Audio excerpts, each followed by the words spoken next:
Well, hello everyone, and welcome back to Adrian's Digital Basement.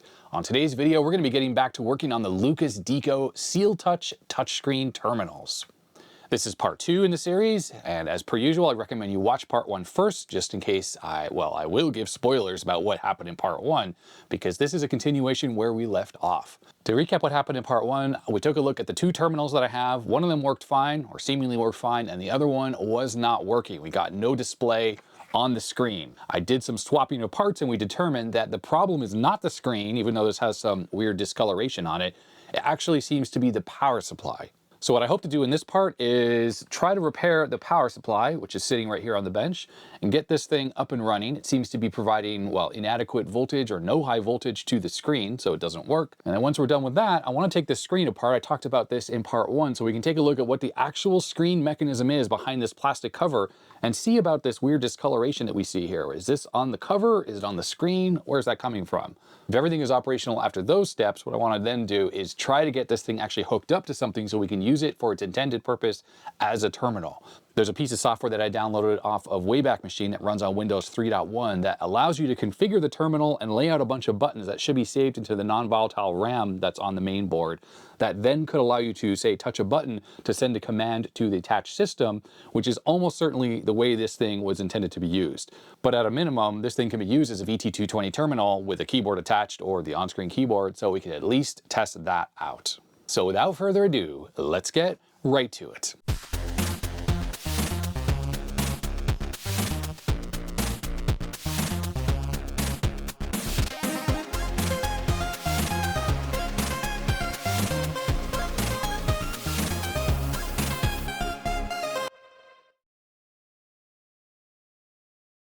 So this is the first terminal I looked at in part 1, the one that's fully operational and the one I used for testing and swapping the parts around to figure out that it's actually the power supply from the other unit that's bad. Everything about these 2 terminals is absolutely identical except for, of course, this one that works doesn't have any of the discoloration on the screen. Although maybe it has just a tiny bit in the corner, while this one has, well, these weird marks on it. I think the first thing I want to work on is the power supply. Let's see if I can get the power supply fixed.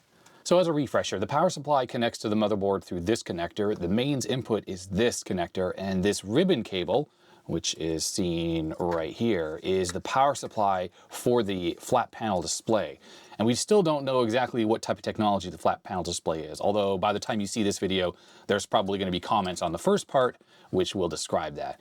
The signal cable from the motherboard plugs into this, and this is the cable that actually goes to the flat panel display. So it carries the digital signal from the motherboard with the actual contents of the display, plus the power lines that go through this flat flex cable. In part 1, when I had this thing up and running, I very carefully probed the pins on the bottom of the flat flex connector, and probing around with really no way to know what's what because, well, there's no markings on this board whatsoever with what voltages they should be, I saw voltages that just didn't really make sense.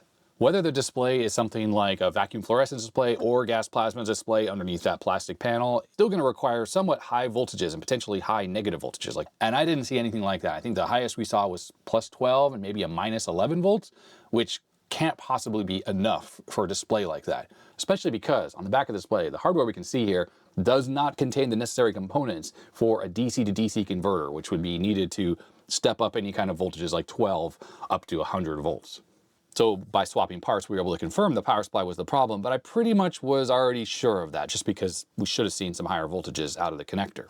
And while I haven't traced out where all of the signals from this go, we can see that there are a myriad of high voltage caps available right in the vicinity of the connector. So that big one was 350 volts. That one is just simply 10 volts. So that's going to be like maybe a 5-volt rail. That could be a 12-volt rail. And unfortunately, this cap has some glue or covering up the voltage rating, but almost certainly this is probably a similar size to this cap, so it's probably also a 10-volt cap. Now, the thing is, these components might be used for this output. And you can pretty much see that there are 2 separate switch mode power supplies just by looking at the parts that seem to be replicated. So mains input, fuse, bridge rectifier. Then we have the mains input filters for each of the 2 power supplies, 2 optocouplers. Probably these are the switch mode controllers themselves. And then we have the 2 MOSFETs that then drive the transformers. And then you have what probably is a bunch of different diodes and some extra voltage regulation there for the various rails that go to the motherboard. It's just basically like a PC motherboard We also have a 250 volt cap. This could be the one that's used for this. So I think what I need to do is try to reverse engineer the signals that are on this connector. My assumption is there's going to be some logic level voltages that are probably shared with this power supply. And then there should be extra pins that are for high voltage that are unique to this connector that don't go over to this one. Now you may remember when I was first looking at this, I said I didn't really see any signs of leakage. But people may have noticed that looks like a little bit of corrosion or leakage or something. Let's see if we poke it. Yep, look at that. It's wet. Now that wetness is near this capacitor, and that is one of the 16 volt caps, so probably the 12 volt rail. That would affect the PC side as well, but PC is working. But clearly we have some leakage going on. Now, it has been my experience when caps start to fail, it's often small caps that are near heat sources, potentially over by the controllers, that can cause issues. But notice there are really no electrolytics over in this area. We have almost certainly a circuit here that's responsible for voltage regulation, and I bet you this is the one that's probably handling the high voltage. And the reason why I say that is because this one, probably a similar circuit, and this is the LED that I'm pretty sure is driven off one of the rails that runs the PC side, and that does come on. So I wouldn't be surprised if this regulation circuit is fine. Yeah, so part of me wonders if it's just worth taking these caps off one by one and just giving them a bit of a test. I'm going to draw a map. I think that's the next step to do. Okay, so what I come up with so far, I can't tell what that cap is because of the glue that's on it. And this cap at the top, I can't really read the markings. I can see it's 250 volts, but it's really tucked in down there against the heatsink. I'm assuming these are the same cap. Yeah, I don't know. I'll have to take those out to see what they are. But at least I marked the polarity just in case it's not marked on the board. I have no idea if it is, if we remove one, if there's a little plus under there. So the first thing I can try to do is measure some of these in circuit at least. This particular meter can do that. It's not always the most accurate, but it's certainly something we can try. Okay, it's probably too big. So it has a frequency setting and it was at 1 kilohertz. And if the capacitance is too large, can't really measure it. So I've switched it down to 100 hertz. All right, 221 millifarads. I think that's what MF is. It's not micro with a U. And that is supposed to be almost certainly 1,000 microfarads. It's probably in parallel with this cap. And I can tell if we just go like this. Yes, okay, they're in parallel. And it should add up to 2,000, and it's adding up to a little over that. So they seem okay. Now, like I said, there looks to be some leakage there, but at least the value of those is fine. All right, this cap is 470 at 16 volts. We're getting 504, so pretty close. Okay, this little cap, 180 microfarads, 10 volts. We're getting 191. I switched it into ESR mode, so the top number is ESR. Now this is in circuit, so it's not always super accurate. 191 at 1.3 ohms. I think that's fine. If I turn up the frequency, these smaller caps should still measure. It's going to measure a little bit lower. Yeah, 179 microfarads, 1 ohm, 180 microfarad. That's a 180 cap according to my post-it note. Fine, totally fine. I'm noticing that on the bottom of the board, the square pad is always the positive side, according to what I have marked on my schematics here. Okay, so this cap, 56 at 50 volts, that looks fine. So this other one here, which is this cap, another 56 at 50 volts, 50 microfarads. Yeah, it's slightly low, but those seem fine. Let's check out this 350 volt cap. Okay, this one is 22 microfarads, 350 volts. Yeah, 21.9, 0.88 ohms, and we're at 1 kilohertz. That's fine. No issues. And now this cap, this is 10 microfarads at 250 volts, and we're at 9.9 at 2.46 ohms. Don't worry so much about the resistance looking high. When you have high voltage caps like this, that's not unusual. In fact, it was kind of weirdly low for this other one we were just measuring a second ago. This one, that was the 350 volt cap. Yeah, it's less than 1 ohm on that one. That's a bit strange, but the values are certainly good on all of these. Then there's this large cap at the top. Let's see if I can get the probes in there just to measure that. 96 microfarads. That was rated 250 volts. I couldn't read the capacitance, but that makes sense what we're looking at right there. So while I am positive that there is some leakage going on with this power supply, I can see it there. So one of these caps is leaking for sure. Leaking caps don't immediately lead to a faulty power supply. I think there's another fault on here. Something else is wrong. So let's take a look at the working power supply. What's that? This is where we saw the leakage, right down there. Oh, this is also leaking as well. Look at this. This cap has spilled its guts. That one right there. Look at the goo. That's gross. Okay, well, that's pretty interesting. That tells us that that leaking cap has not kept this thing from working properly. I think that means I really need to take this apart, because clearly this one's going to need to be fixed as well. That's bad caps there. Now, when it comes to the series of these caps, there are these markings like PFM says there, and that one also says PFM. I find that usually when one of these starts to leak, the PFMs, or whatever the series is, all the same type on the board are going to be faulty and start leaking as well. That's not to say that others caps from a different series also are leaking, but it essentially means that if you have one leaky PFM, I should go ahead and replace all the other PFMs at the minimum, just to help ensure that it won't keep getting worse. Ultimately, unfortunately, we know this thing is from 1992 or 93, I think, both of these. And at that point, even good Nichicon caps like this are, at this point, really, really prone to leakage. If these had been made in the late 80s with Nichicon caps, I pretty much guarantee it would be fine, unless they were like used, within an inch of their life. But basically, those older caps don't seem to leak. It's when you got to the 90s that everything went downhill. It's very common for Macintoshes from the same time period of this, which use good quality caps in the power supplies. They're all leaking as well. So yeah, super common, and pretty much assume that that's going to be the case. So even though we have the leakage on both of these, this one's working still, this one's not.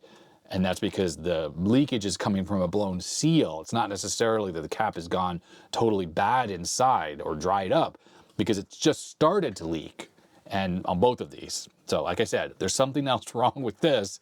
And that actually means that this repair is going to be way more difficult than I thought it was. I thought going into this that maybe it'd just be some caps I could replace, but that is definitely not the case.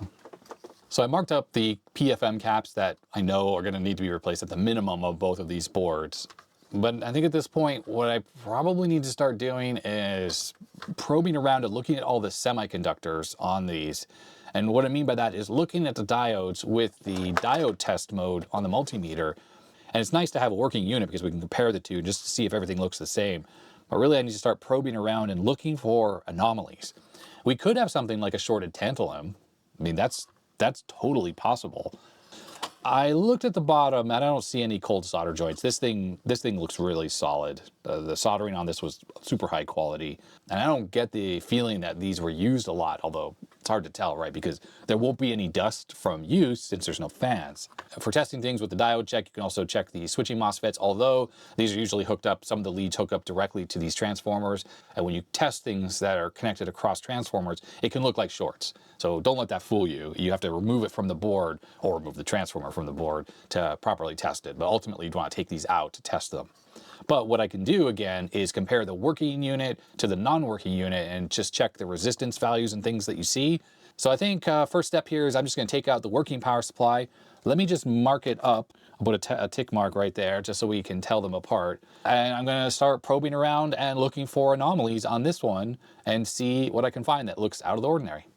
I've been poking around and I found something. This is the non-working power supply. It's the one without the check mark. And there's a diode over in this area, which almost certainly has something to do with the power regulation. And if we take a look at that diode, and I have it connected correctly with the polarity, 1.154 volts. That's just a normal diode, standard 0.6 volt drop diode. And if we take a look at the working power supply, the exact same points, 0.6. That's what I would expect to see. Now, I can't immediately blame the diode because there's obviously a bunch of components around it. And I would think if the diode failed, it usually goes short or maybe open. If we reverse bias the diode, we're getting 3 volts. Well, okay, it goes open, so I guess that was charging a cap. And let's see what we get on this side. This is the non-working one. Kind of similar. Okay, yep, there we go. Reverse looks the same on both of these, but the forward, it was too high. So I think the easiest thing to do, quickest thing to do, because it's hard to see the traces over here, not having schematics, such a pain. I'm just gonna remove one leg of this from the board, because that will, of course, allow for easy testing out of circuit. Just wanna verify if 100% that diode is fine. It probably is, and it's gonna be some other thing around here. Now, I've been poking around with a diode check on these other components, and so far everything looks perfect. This is the only thing that looks out of the ordinary and different between these two power supplies. Okay, I've lifted the diode. We should see 0.6. Getting nothing. Huh. Well, that's interesting. Probing exactly the same way on the other board. Yep, 0.63. I mean, and that one's in circuit. This one lifted out of circuit. It's definitely open. Let's go reverse. Nothing. Huh. Oh, let's check it on the PCB. So I'm going to go down to the pad where the diode was connected. Oh, look. The same thing. So that diode just appears open. Okay, I don't know if that's everything. I'm going to have to get this heatsink off because the other side of it is underneath the heatsink because it wraps around the bottom there. All right, there's our little guy. I'm gonna have to look. Oh, does it have a crack through it? It's cracked. Huh. I'm gonna have to look at this with a loop so I can try to make the markings out. The board has a silkscreen marking that shows which direction the band goes, but this could easily be a Zener diode, and those don't seem to be marked on this board properly. All right, this looks to be a 4148. And 4148s are so incredibly common. These are just the most common diode around. So just get one out of my package here. And just to show you that they are similar size. So I mean, I don't know the current handling of the original one, but this one should be equivalent. So the spacing on this seems a little wider than normal. So you could flip the board over and then get the spacing correct, pull it out, and then install it on the top side. Remember, it's a good idea to save your offcuts, because you can always use these as jumper links in the future. Okay, let's see what this looks like now. Aha! Interesting how it read higher when it was open. And now we're getting 0.6, which of course is gonna match what this other one is, 0.63, close enough. It's nice to have found an actual fault, I gotta say. All right, well, I know I need to do some recapping in this area, but I'm just gonna put this thing back together to the point where we can at least test and see if this thing is operational now. Okay, motherboard is connected, mains is connected, although power supply unplugged right there. And then we have the screen, and remember there's potentially high voltages on the bottom of it, so need to make sure not to touch anything. Okay, so double checking, mains, that's connected here correctly. The cable to the motherboard, that's connected correctly. Signal cable, that goes there. Cable to the monitors connected, and the flat flex, that's connected. And I double checked the other one just to make sure I had it oriented the right way, and it is. So I think we're ready for testing here. So here's the power cord that is gonna turn this on. Let's make sure I'm recording, I am. And here we go, 3, 2, 1.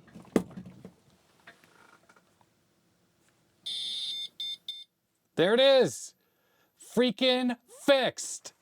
Awesome, so freaking awesome. Obviously, we have cap issues, I need to sort those out, but the power supply is fixed. It was that bad diode over there in the power regulation circuit. And just so you can see, power cord's unplugged. So that is awesome. I was so glad I was able to probe around the board and find an actual fault, because sometimes you're looking around and you can't tell if something's wrong. The diode drop did throw me for a loop. I generally always look to see, you should have 0.6 to 0.4 volt drop depending on the type of diode. And I saw that on every single diode on the entire board when I had the black probe on my multimeter connected to the band side of the diode, except for that one. And that higher voltage was extremely suspect. And yes, it was handy I could go back and compare it to the other working power supply, but still I would have kind of suspected that there's something wrong in that area, because that just doesn't make sense that we were getting a higher diode drop than we should have with that diode in place. So I think what was happening is that was affecting the voltage regulation circuit almost certainly for the high voltage supply to the panel, and that was keeping it from working. So now what I'm going to do is I'm just going to take this thing apart again, and I'm going to change out these bad caps, the ones I've marked with X. I'm not going to touch the rest of these right now. I'm just going to change the ones that are the PM series that are definitely leaking, and we'll go from there. Oh, there's our first one. Leaky, leaky. Not bulged on the top, but looking bad on the bottom. All right, there's the next one. Cut off of that inductor. And that one I think was leaking as well, although it could have been just that one that's leaking. Because if you look at the bottoms of these, this was the one that was leaking in my right hand, but these other ones, they have a different plug on the bottom.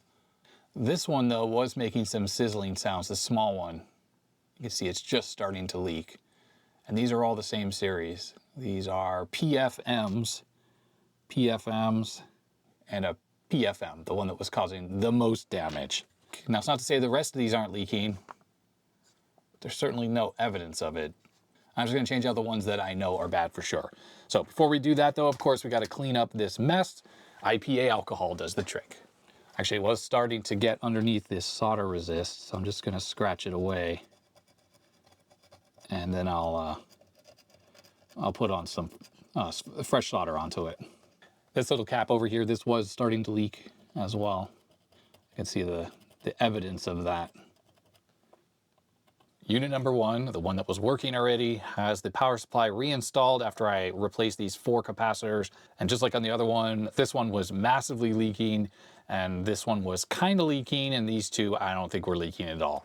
So I'm just going to get the power cord connected to the back, sort of resting on the right angle power cord, and let's plug it into the wall. 3, 2, 1. Okay, great. I was like, it doesn't work, it doesn't work.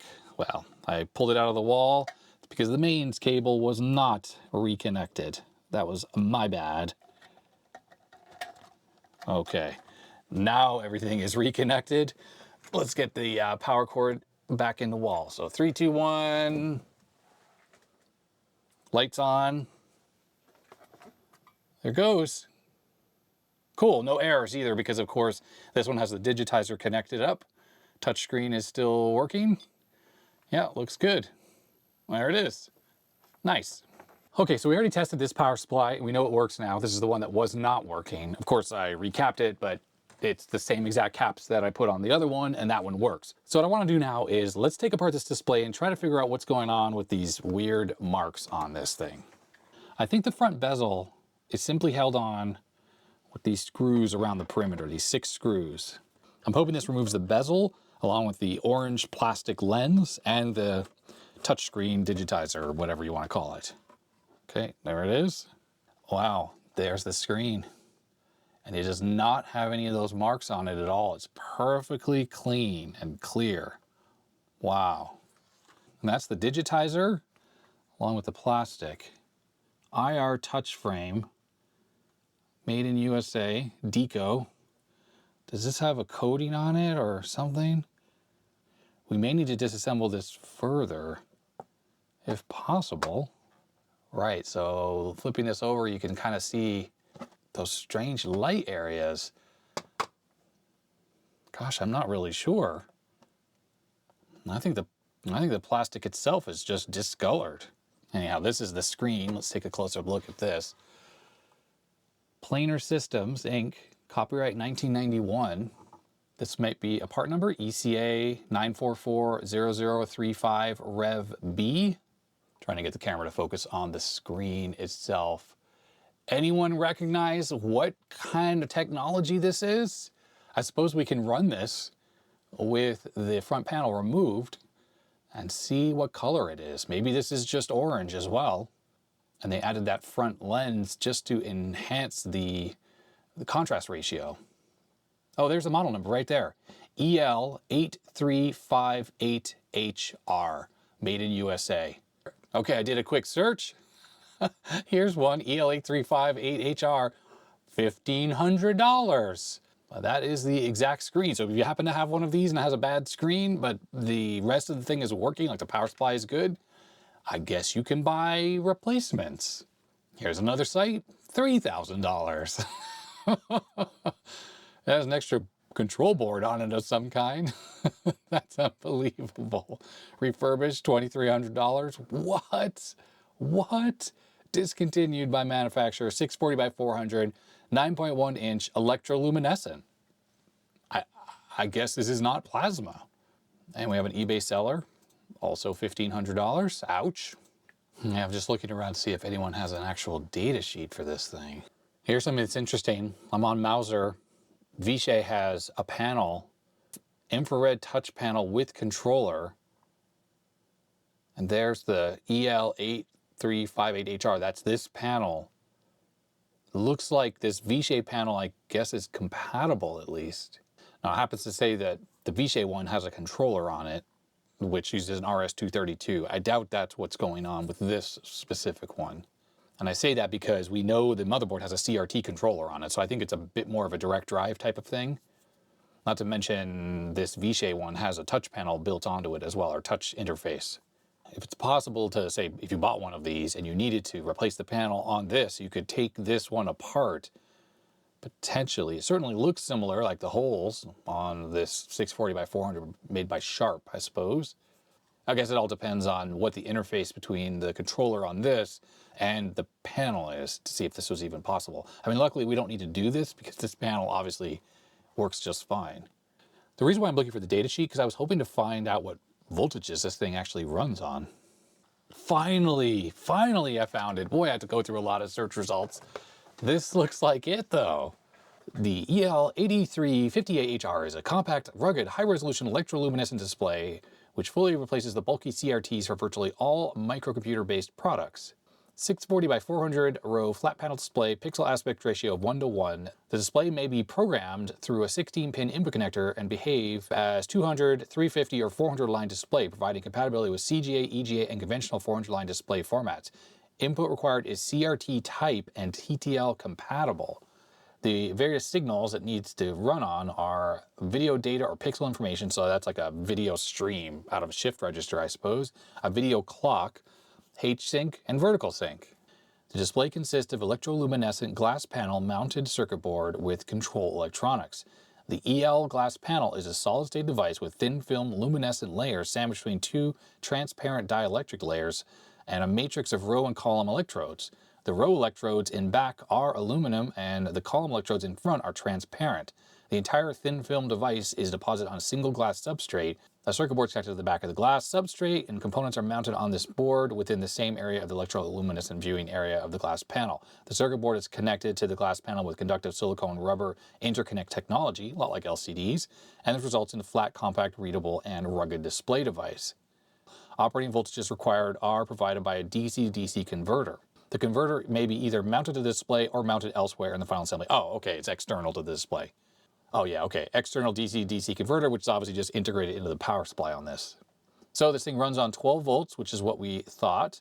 And then we have a couple different mode selects, either 400 or 350 line or 200 line modes. And there's the decoding table. VSync, H-sync signals, pretty self-explanatory. And the video clock provides the necessary signal to latch information on the vid. All control signals are referenced to VClock. This means we could digitize the video signal from this thing on the RGB to HDMI. All we would need is horizontal and vertical sync along with the scan mode, so we could switch to the correct mode. Well, that's optional really. And the video data. That's all you would need. We wouldn't need the clock signal. That's necessary for the panel to synchronize. But realistically, you can synchronize off the vertical and horizontal syncs, and you don't need the video clock. Now here's what's funny. This list of all the signals, this includes the DC-DC converter, which I guess was optionally bundled from Planar for the screen. Obviously, we don't have that here. The connection that goes from the DC to DC to the panel has 20 conductors. But looking here, this only has 16. That's the input into the DC-DC converter.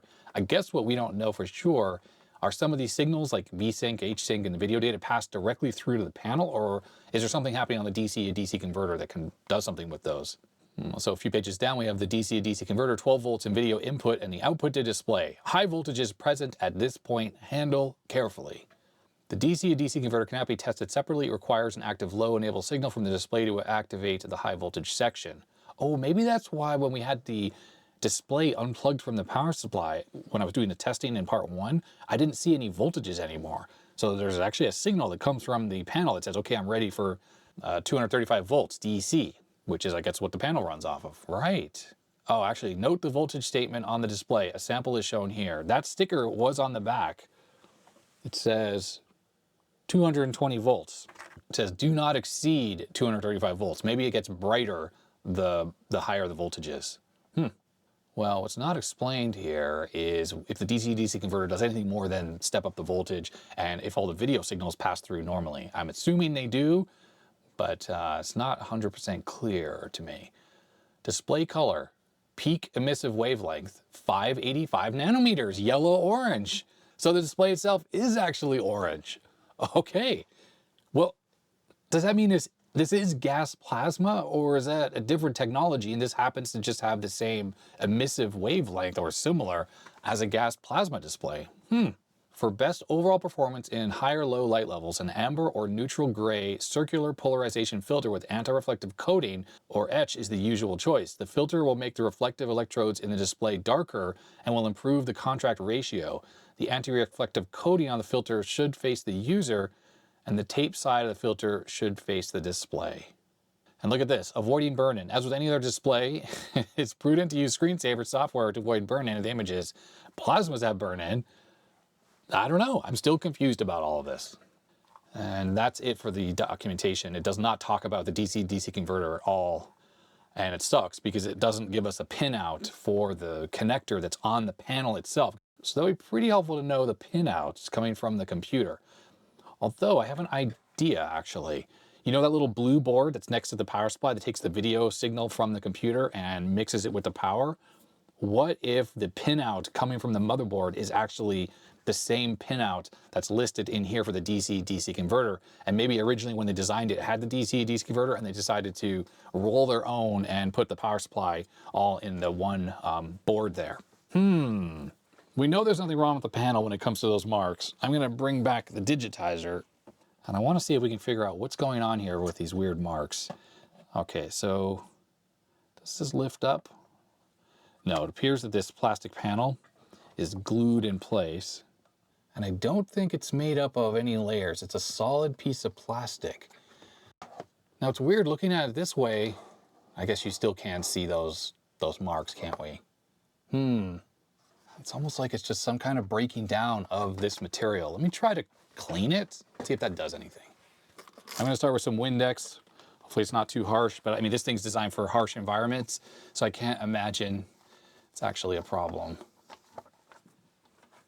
Nah, it made no difference whatsoever. The thing that's interesting about this display, this one, is it looks like it's pretty scuffed up. So I guess there's just nothing really to do to fix this blotchiness of the panel. This is just a failure of this anti-glare guard. And maybe this is where people were touching it over and over again and the oils from fingers did this, maybe?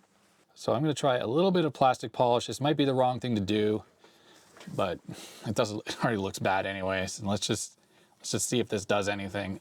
It's not gonna help with the blotches. Okay, does it look better? It looks different. It's kind of blotchy now. I think plastic polish is not a good idea to use on anything that's got a textured surface. I think it looks a little less scratchy though. I'm gonna get a little bit of water, distilled water, just try to get off this extra white residue that's on here. Well, I don't know. It's really hard to see in the camera. When you see the reflection of the light, it looks really splotchy. But when you look at it directly on, it's actually better looking because it's a lot less scratched. The scratches were very evident when you're staring at it, and now it's not so bad. But clearly we did not get rid of the blotchiness that was on there, and I just don't think there's any way to fix that. And I think that means it's time to reassemble this display. There are the mounting posts for the DC to DC converter. There's screws that stick through the back of the display. So the original DC to DC converter sat there.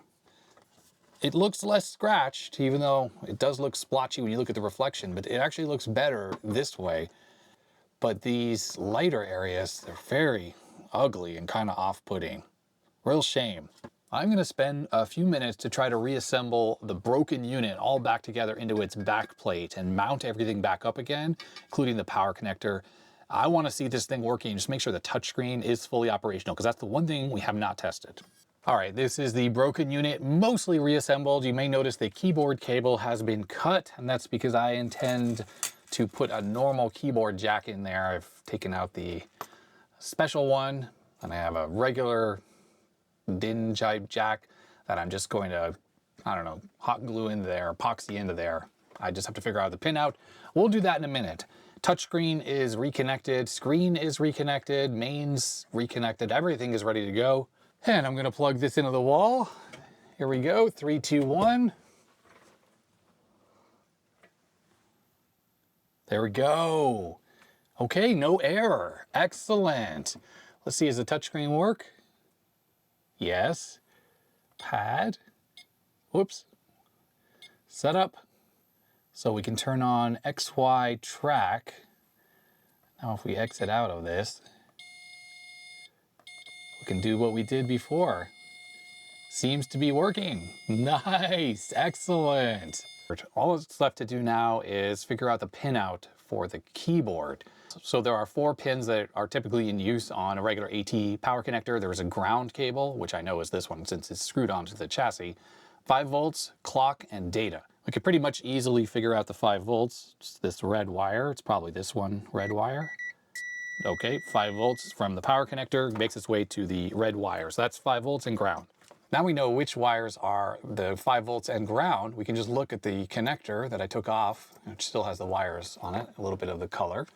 And I compared that to what was in the manual, and I knew that black and red were 5 volts and ground, so that means the clock is blue and the data is white.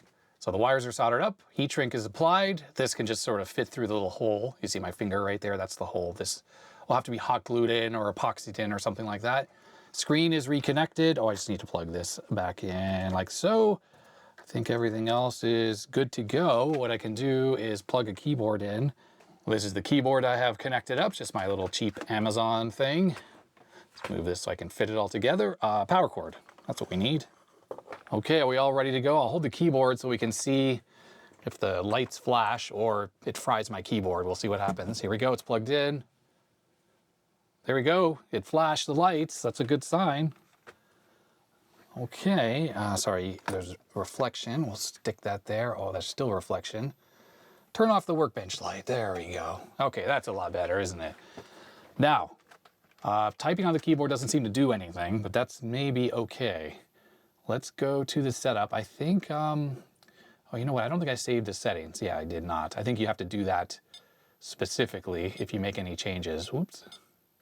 Yeah, with this whole recall, save state, default, stuff like that. Oh, you know what? I realized, let's see if I can use the keyboard now. Oh yeah, I can. Nice. Arrow keys worked. This online thing, maybe that makes it half duplex. Oh yeah, that worked. Okay. This is a test of the keyboard interface connected to the terminal. That is so cool.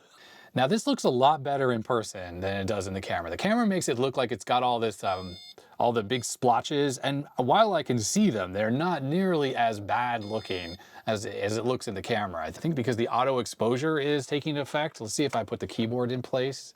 Yeah, so the screen's a little bit better looking, but notice how it's dark over here is how it should look. And well, yeah, those splotches are still not wonderful. This is totally working with the keyboard, which is awesome. This makes this a viable terminal. So I think what I should do at this point is let this thing sit here for a while, do a burn-in test just to make sure that this power supply is fully operational. I'll just let this thing run as it sits right here, and I'll come back in a while. And I'm hoping the screensaver should turn on and blank the screen at least, because we don't want that burn-in that it talked about. No, no, no. Okay, it's been an hour or so, and as we can see, still working perfectly. Awesome. No magic smoke got released from the power supply. Both terminals are back together and they're both functional. The keyboard is working perfectly on the one that I did the repair on. Now here's a funny thing. You might have noticed I was testing with a small little white keyboard and now I'm using this HP. Oddly enough, That little white keyboard that I was using worked one time during the initial testing when I showed it earlier in the video. Now it just does not work. I've had some issues with that little white keyboard not working on some devices before. Typically it always works perfectly on PCs. It's the things that aren't quite PCs where sometimes it has issues. So I'm really glad it had worked that first time. Otherwise I would have thought the wiring was messed up. But after I put this thing back together with the keyboard jack on the back, I plugged it in and it wasn't working. And I thought, oh no, I broke a wire. Well, a whole bunch of troubleshooting later, I figured out that, well, this keyboard works without any issue. Even using the exact same AT to PS2 adapter I was using with the white keyboard. So it's not the adapter, it is the keyboard for sure.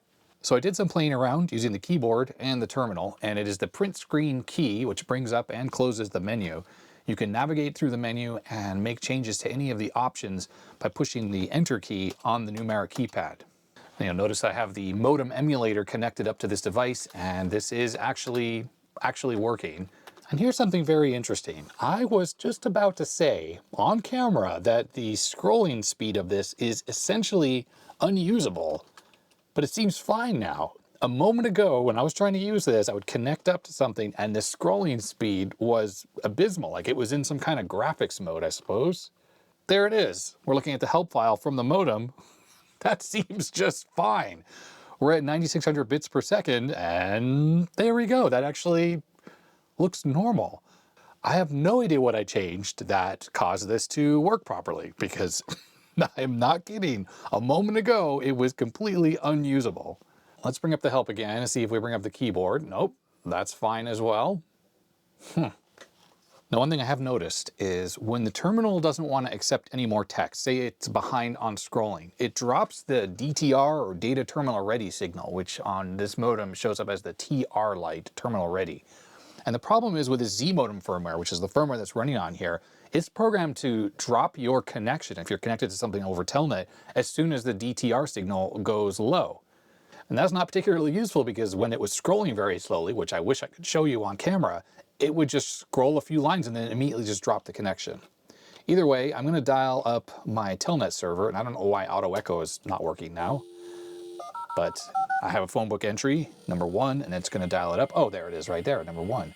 10.0.0.153, port 23. Okay, it answered. Just log in like that, and there we are. We're connected to one of my home Linux systems that I use specifically for this purpose. It just has Telnet open on it. It's a Docker container with like a very minimal install of Linux on it. I think this thing is fully VT100 compatible though, so we should have fully functional everything. Let's see if I can exit out of top. Okay, I did. Let's see if VI is working. It is as well. This a test. Does it work? Yes, it does. And if we delete a line, yeah, it's working. Awesome. Okay, so let's try looking at some of these VT100 demos. Here's one for not adjusting your TV set. I think it's like Twilight Zone or something like that.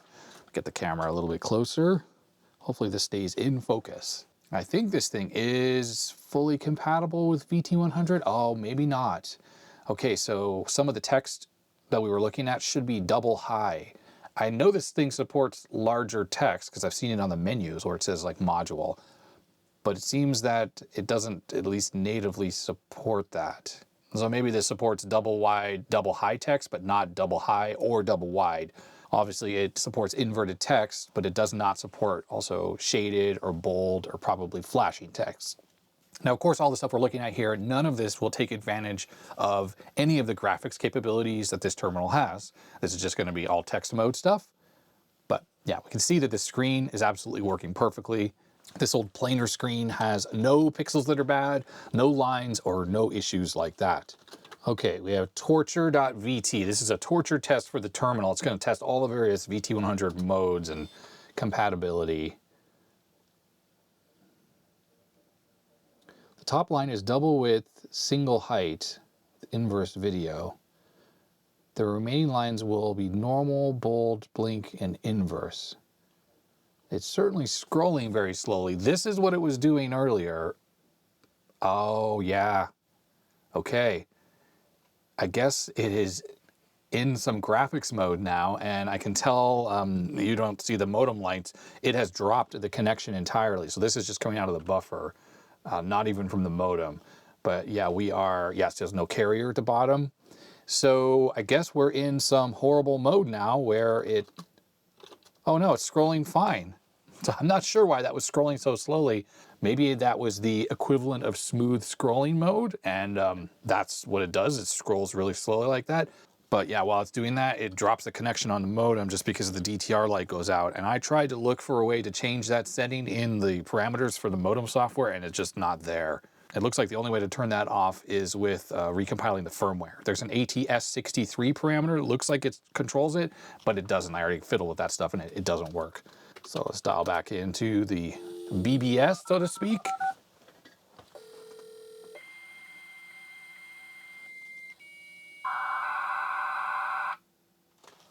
Okay, let's do another super classic one, Bambi. The Adventures of Bambi. Like, this is super classic. If you ever used terminals back in the day, you will have seen this. There's squawking Bambi. But wait. Oh, it's very slow. Oh, and it hung up the modem. Yeah, the modem is hung up. So whatever this is doing, yeah, made the terminal go so slowly. On a real terminal, there's no issue. That foot kind of comes down pretty quickly. But I don't get why. Yeah, it's scrolling fine now. Very strange. Well, anyways, I'm glad I'm able to at least demonstrate this a little bit, because originally when the scrolling was like that all the time, I wasn't going to even be able to do that. Well, let's try out the Infocom game Planetfall.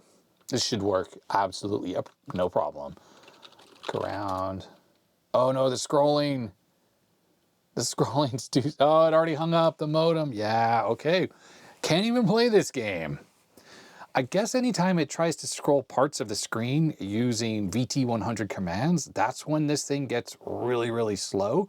So it's really the difference between scrolling the entire screen or just scrolling part of the screen. I think this Infocom interpreter does exactly that, because it keeps the status bar at the top all the time, and it scrolls a middle section of text while the bottom area stays static as well. And then that just makes it all really slow. And yeah, now it's fine as well.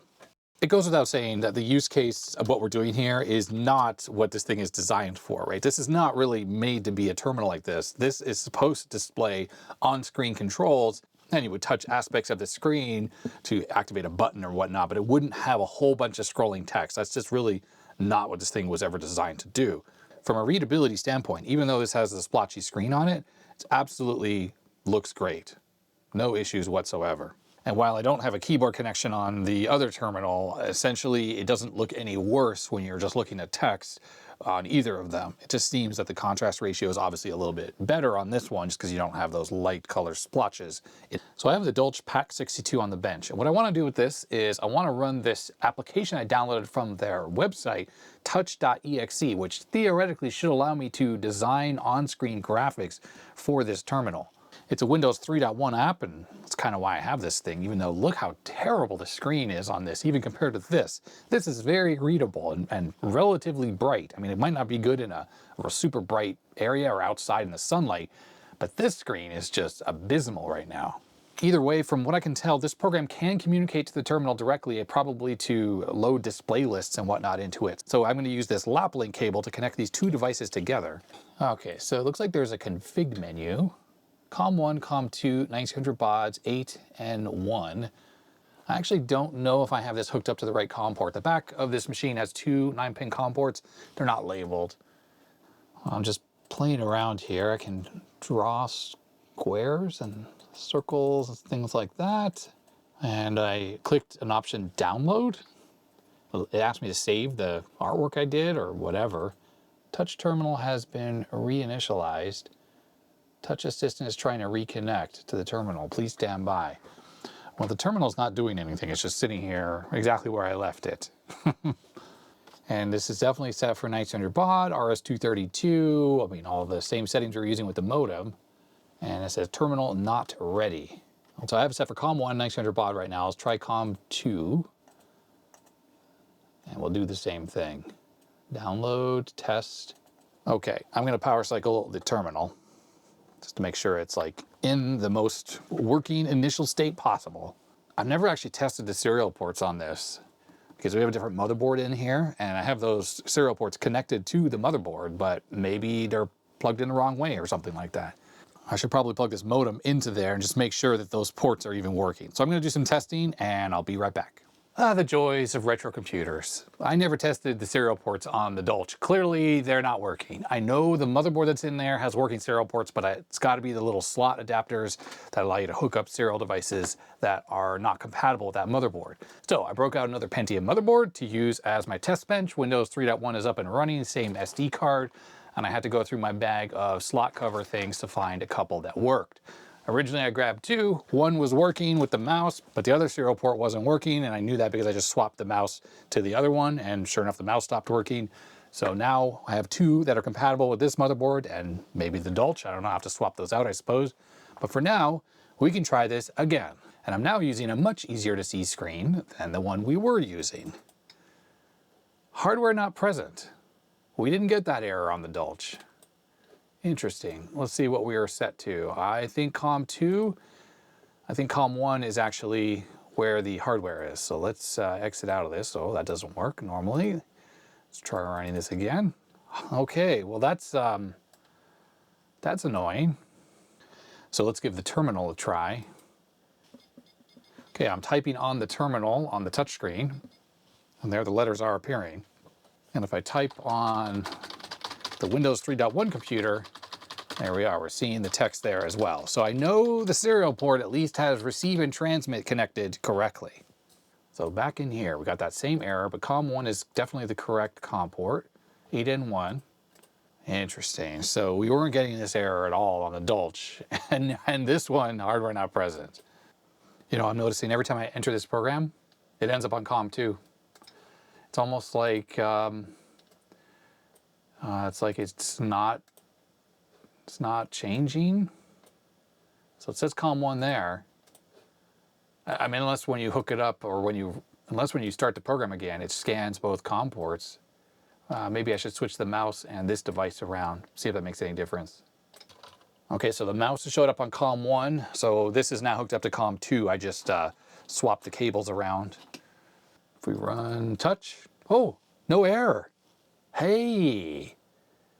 Okay, well let's try downloading this. Oh, the terminal reset. Oh, look.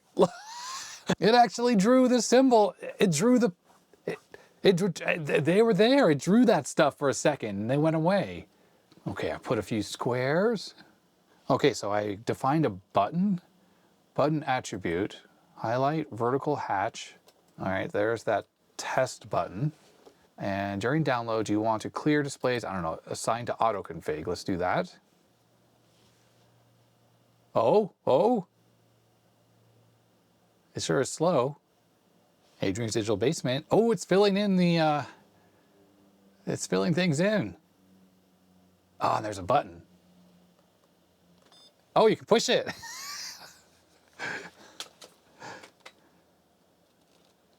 Look at this. Boop. Boop. All right, to find a few more buttons, let's try to load those on the terminal. Okay, there are buttons. Stop. Oh yeah, there's 3 different states of this. Run and emergency. These ones are just pushable. Yes, as you push the buttons, it sends the button to over the serial port, that is. So end, go, it's typing them over there. It freaking works.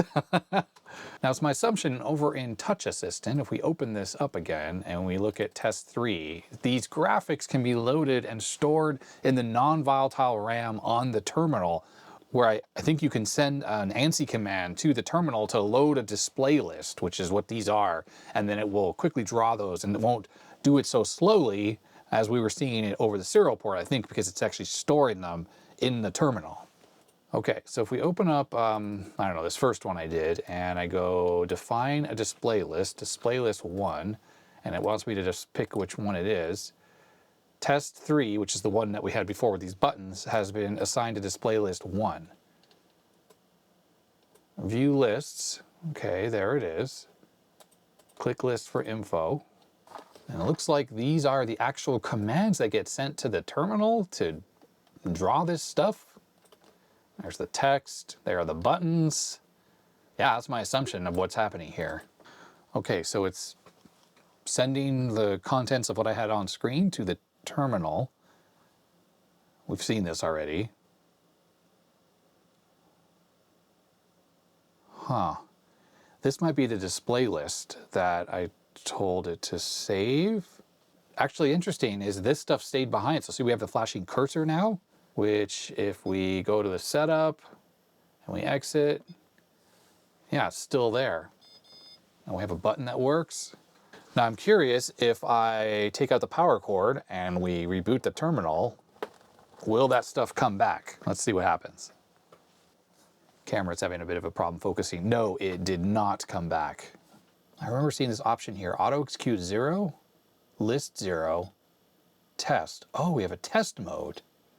Demo? Oh, I never even looked at this stuff. Let's try list 0, even though I defined it as list 1 on the program. Save the state. And I'll reset the power on the terminal.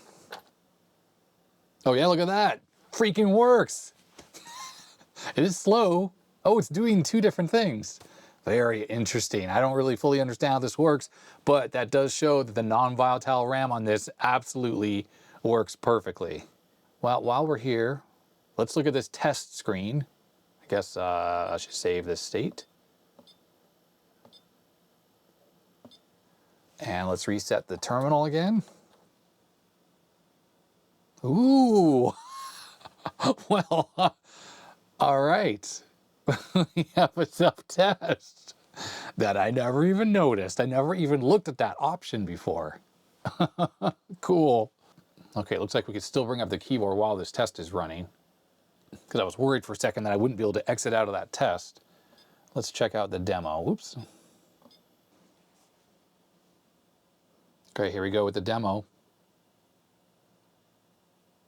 I guess. That's odd. We have no flashing cursor. We don't really have anything either. Well, I'll leave it on list 0. And I'll exit out of this. I'm not sure how to reset the terminal without having to pull the power cord out the back. Okay, so I'm going to upload what I just did there into the terminal and assign to autoconfig. Let's see if that works. Oh, this is, I don't want that. I don't want that either. Okay, maybe it'll, there we go. It erased that stuff. I told it to erase everything. Oh, interesting. The text didn't stay though. Buttons are working. I wonder if the only way to get the graphics to stay is if you set that up as a display list. Let's see what happens if we power cycle this terminal now. Wow, it just instantly came back with the buttons. All right, I think I've played around with the terminal enough. We've confirmed that this terminal is working perfectly. The software's kind of hard to use, but clearly it's storing stuff in non-volatile RAM, which is kind of fun. And I think my only real disappointment is that the VT100 scrolling performance is so slow. I thought this would have been a really fun terminal to bring to retro meetups, stuff like that, to let people play with, just because it looks so cool, and the gas plasma screen, or whatever the screen is made out of, it just looks awesome. But the sad truth is, it's not super usable with that super slow scrolling. If anyone knows how to fix the firmware on my modem emulator so that it doesn't hang up the connection as soon as the terminal ready signal is dropped, then even with that slow scrolling performance, this could still be kind of useful for playing around with Infocom games, things like that. Now there's one final tidbit I want to talk about with this terminal, which is an oddball thing that we figured out about it. When I dumped the ROMs from the terminal, that's the system ROMs it boots off of, I noticed that when I looked at the ROM file, I couldn't make heads or tails of it, and I couldn't see the strings that I knew this thing would have in it, like the menu stuff and the boot message that shows up. So it seemed that there was some type of scrambling or, encryption in air quotes, and it turns out that is actually the case. There is a PAL that sits between the CPU and the address lines that go to the ROM chips and also the RAM chips. And it seems that when accessing the ROM, there's some scrambling of the address lines that actually happens, which offers a rudimentary protection of some kind. I don't really know why they would do that. So out of curiosity, I started to look into what scrambling was going on, and I could figure out that it was address lines 0 through 6 that go to the ROMs that are actually scrambled or being affected by that PAL. The rest of them are hooked up directly to the CPU through a latch. So I put a post on Patreon with all the information I'd gathered about which address lines were being scrambled by the PAL. And it turned out it didn't take very long. I think it was like 1 day before someone had come up with a solution and found all the permutations of address line scrambling that were being used by this device. And that means that now we can unscramble and re-scramble the ROM. That means that we can disassemble the ROM and look at the code that runs this thing. It is x86 code after all. But even better than that is we can modify that ROM, re-scramble it, and stick it back into the original hardware, and then this thing should be able to run it. Now keep in mind, this is not a PC compatible device. It uses a 186. All the hardware things are in different locations. There's really nothing about this that's the same as a regular PC, other than the fact it uses x86 code. If you're interested in taking a look at the ROMs of this computer, or any of the high-res pictures I took of it, or the information on decoding the ROMs or scrambling and unscrambling them, there will be links in the description to both archive.org and the GitHub repo that has all the information about how the ROMs are scrambled on this device. So that's going to be it for this video series, at least for now, on the Lucas Deeco Steel Touch ST3220 terminals. Interesting devices. Obviously, they were made for a very specific purpose. They were made to be extremely durable and super high quality, because if you're going to be using one of these things in a production environment, say on a manufacturing floor, downtime due to failures in hardware, like if this thing got splashed with water and it stopped working, cost tons of money. So you'd rather pay up front for something that's sealed to the elements, dust-proof, shock-proof, waterproof, heat-proof, all the things this is proof, and that would keep your operation up and running for a long time. And who knows how much this thing cost when it was new, but even if it was $10,000 back in 1989 or 1992 when this one was made, I'm sure that would be worth it if you have $1 million assembly line and every time you're down for even 10 minutes, you're losing tons of money. So you're gonna buy what's gonna be the most reliable, and I guess this was one such device. If you enjoyed this video and the video series, I'd appreciate a thumbs up, but if you didn't, you know exactly what to do. Huge thanks to my supporters. Names are going to the side of the screen. They make it possible to do this full time. You can become a supporter, the link in the description below. Hit subscribe if you haven't already, the usual YouTube junk, and I guess that's gonna be that. So stay healthy, stay safe, and I'll see you next time. Bye-bye.